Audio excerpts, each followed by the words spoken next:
Bonjour, j'espère que vous allez bien. Aujourd'hui, je vais vous dire ce qui m'a poussé à écrire ce livre. D'abord, je réfléchis beaucoup aux problèmes et cherche des solutions face à ces problèmes en permanence. C'est ma nature.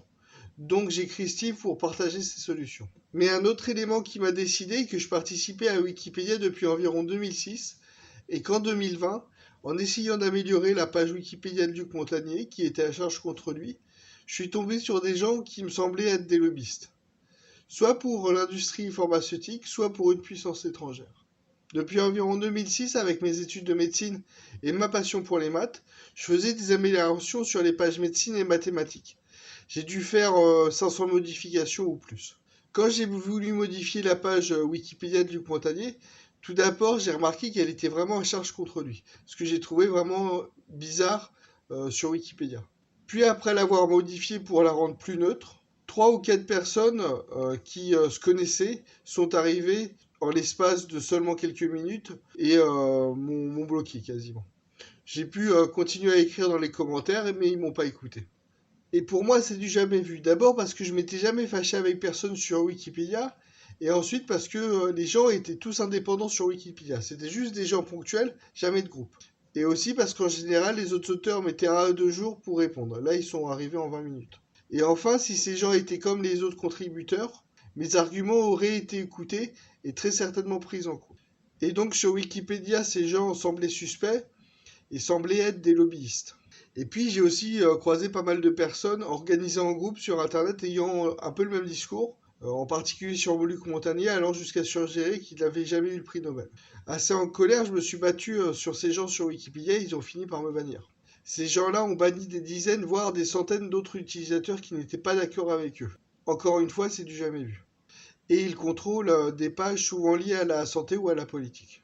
Donc ce qui me paraissait impensable était bien réel, il semblait bien y avoir des lobbyistes sur Wikipédia. Et la première chose que j'ai voulu faire, c'est les dénoncer. Mais en fait, ça sert absolument à rien, car aucune loi leur interdit de faire ça. Donc, rien ne peut les empêcher. Et là, j'ai commencé à réfléchir et à me dire comment est-ce possible? Comment un labo pharmaceutique ou des puissances étrangères peuvent arriver à un tel niveau d'action immonde? Et c'est là que j'ai commencé à réfléchir à ce phénomène de sélection des entreprises qui sélectionnent des entreprises qui à la fois se comportent mal quand ça rapporte et bien quand ça rapporte. Et c'est ce que je décris dans mon livre et ça explique pas mal comment on peut en arriver là. Et dans certains domaines d'entreprise, mal se comporter me paraît indispensable pour s'en sortir financièrement. Je pense en particulier aux médias qui sont obligés d'exagérer les choses pour faire de l'audience. Donc après avoir compris l'explication de ce phénomène de sélection, je l'ai posé dans un livre pour que les décideurs puissent comprendre ce qui se passe et ainsi mieux lutter contre. Souvent on parle de complotistes qui se font des cinémas pas possibles. Et j'avais souvent un peu le même raisonnement en me disant telle théorie de complot n'a aucun sens et aucune raison d'être. Il faudrait par exemple que toutes les personnes du labo pharmaceutique soient tous de mèche, donc c'est pas possible. Enfin, en y regardant de plus près, pas mal d'abus sont possibles, voire même probables, car ils sont favorisés par la concurrence entre certaines entreprises.